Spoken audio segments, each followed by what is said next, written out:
Bismillahirrahmanirrahim. Assalamualaikum warahmatullahi wabarakatuh. Perkenalkan, nama saya Andi Ayu Fajriati Rahman dengan NIM F2018-01-107 dari kelas B2. Terima kasih atas kesempatan telah diberikan kepada saya. Untuk mempersingkat waktu, saya akan menjelaskan presentasi yang berjudul sediaan per oral. Jadi kita langsung saja.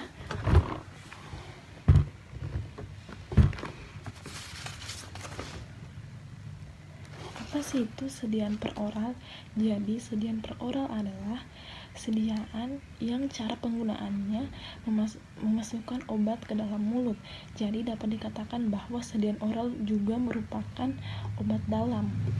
Lalu jenis sediaan. Sediaan ini terdiri atas dua jenis, yaitu yang pertama sediaan solid, lalu yang kedua sediaan liquid. Adapun sediaan solid itu terdiri atas beberapa bagian, yaitu ada bukal, ada sublingual, ada sediaan tablet, ada sediaan tablet salut, ada sediaan tablet lepas lambat. Adapun pengertian dari sediaan bukal sendiri adalah bentuknya kecil, pipi yang ditempatkan di antara pipi dan gusi.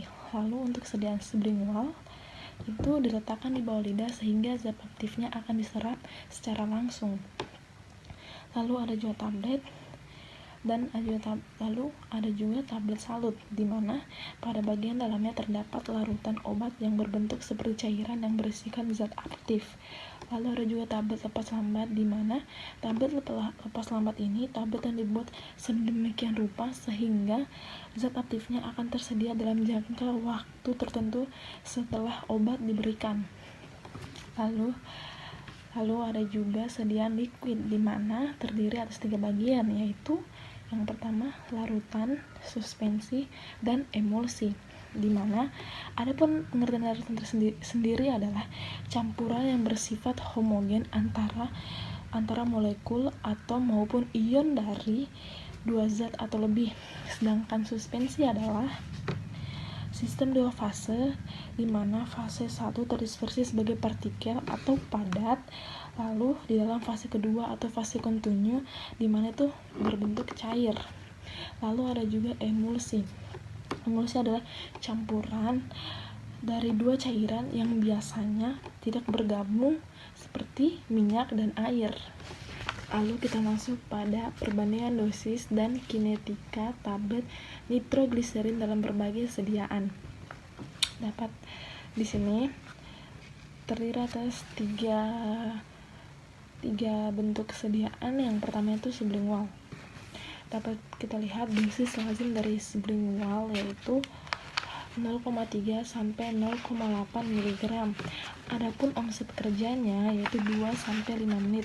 Lalu kerja puncaknya yaitu 4 sampai 8 menit. Dan durasinya yaitu 10 sampai 30 menit.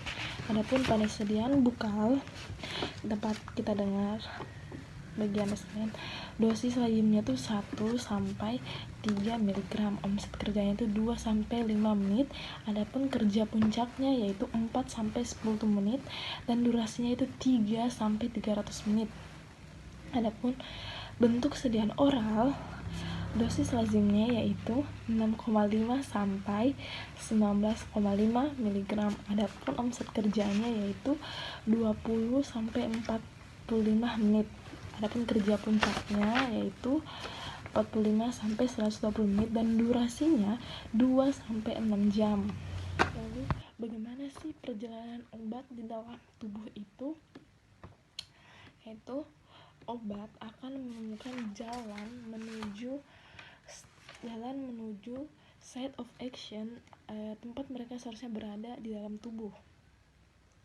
Ratusan peristiwa akan terjadi di sepanjang jalannya.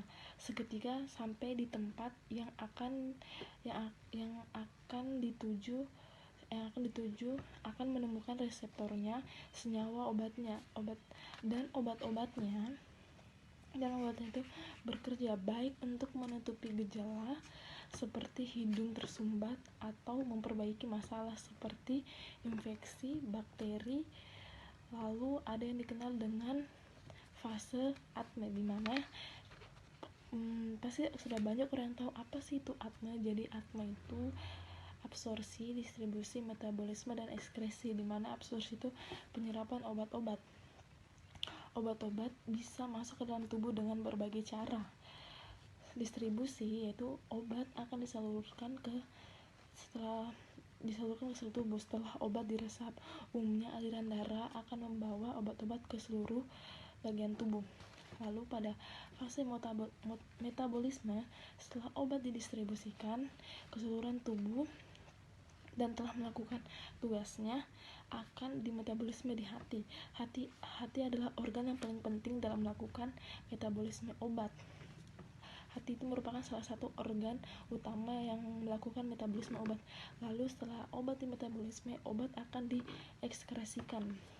Obat akan mengalami tahap akhir atau yang biasa kita kenal dengan nama ekskresi atau penyaringan, di mana akan keluar melalui urin atau feses. Lalu kita masuk faktor-faktor yang mempengaruhi khasiat obat. Apa sih saja sebenarnya faktor-faktor yang mempengaruhi khasiat obat? Jadi yang pertama itu jenis kelamin, di mana jenis kelamin organisme obat dapat mempengaruhi daya kerja obat itu sendiri dalam tubuh terhadap beberapa macam obat. Seperti wanita dapat bersifat hiperreaktif dalam memicu daya kerja sebuah obat. Mengapa demikian? Hal itu disebabkan berat badan seorang wanita umumnya lebih ringan dibandingkan berat badan laki-laki.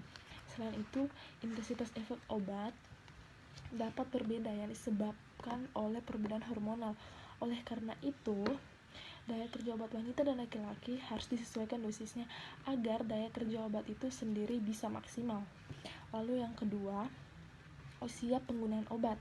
Bayi yang lahir prematur akan hiperaktif terhadap sebuah obat karena sistem enzim yang diperlukan untuk proses biotransformasi dan fungsi ginjal belum sempurna seperti anak-anak atau orang dewasa. Lalu yang ketiga yaitu variasi biologi, di mana setiap individu memiliki sifat khas tertentu yang dapat menimbulkan perbedaan reaksi terhadap obat. Lalu dosis yang diperlukan untuk setiap individu tidak akan sama antara satu sama lain dalam rangka memicu daya kerja obat. Lalu yang keempat ada berat badan. Makin berat badan seseorang, maka akan semakin besar pula dosis obat yang diperlukan dalam rangka mendapatkan daya kerja obat yang maksimal atau sesuai dengan apa yang diharapkan. Lalu yang kelima, cara penggunaan. Oleh karena setiap orang mempunyai perbedaan absorpsi penyerapan obat dalam tubuh, maka penggunaan obat secara intravena dosisnya akan lebih kecil dibandingkan bila penggunaan obat dilakukan secara oral atau melalui mulut. Lalu yang terakhir itu biotransformasi dan ekskreksi. Pada seseorang yang memiliki gangguan ginjal dan fungsi hati akan sangat mempengaruhi daya kerja obat yang masuk ke dalam tubuh. Gangguan dua organ tubuh ini akan memperlambat eliminasi obat tertentu, sehingga kemudian anjuran dosisnya harus dikurangi untuk merangsang daya kerja obat dalam tubuh dan secara langsung juga diperlukan untuk menghindarkan pemakaiannya menderita keracunan obat itu sendiri. Lalu selanjutnya itu pelepasan zat aktif. Yang pertama itu sublingual atau bukal. Sublingual atau bukal tuh bahan aktif akan lepas dari tablet bersamaan dengan larutnya tablet di dalam mulut. Lalu akan dengan permukaan mukosa yang tipis dan vaskularasi dalam mulut, maka akan memudahkan penyerapan bahan aktif dari jantung ke organ target lalu ke hati. Lalu apa-apa saja sih sediaan yang mengalami absorpsi di dalam mulut? Nah, seperti contohnya sublingual, sediaan diletakkan di bawah lidah. Contoh obatnya itu ada nitrogliserin, ada isodioniazid, lalu ada isoproterenol. Lalu pada sediaan bukal, sediaan diselipkan di pipi, antara pipi dan gusi itu contoh sediaannya itu ada progesteron dan isodioniazid. Lalu apakah untuk sediaan bukal atau sublingual akan mengalami efek lintas pertama hepatik? Ya, sediaan bukal atau sublingual akan mengalami efek lintas pertama hepatik, di mana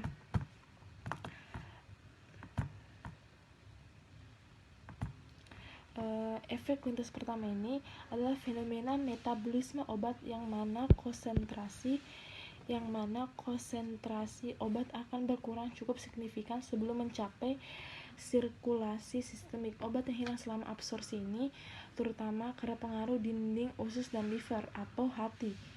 Pada beberapa obat perlu diminum dengan segelas penuh air minum. Mengapa demikian?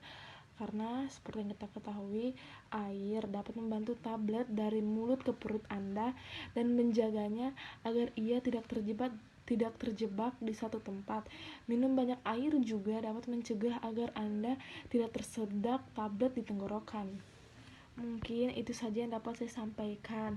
Lebih dan kurangnya mohon dimaafkan karena saya di sini pun masih belajar. Jadi mungkin ada salah-salah kata atau apa, mungkin bisa dikoreksi. Sekian sampai sini. Terima kasih untuk teman-teman yang telah mendengarkan. Wabillahi taufiq wal hidayah. Wassalamualaikum warahmatullahi wabarakatuh.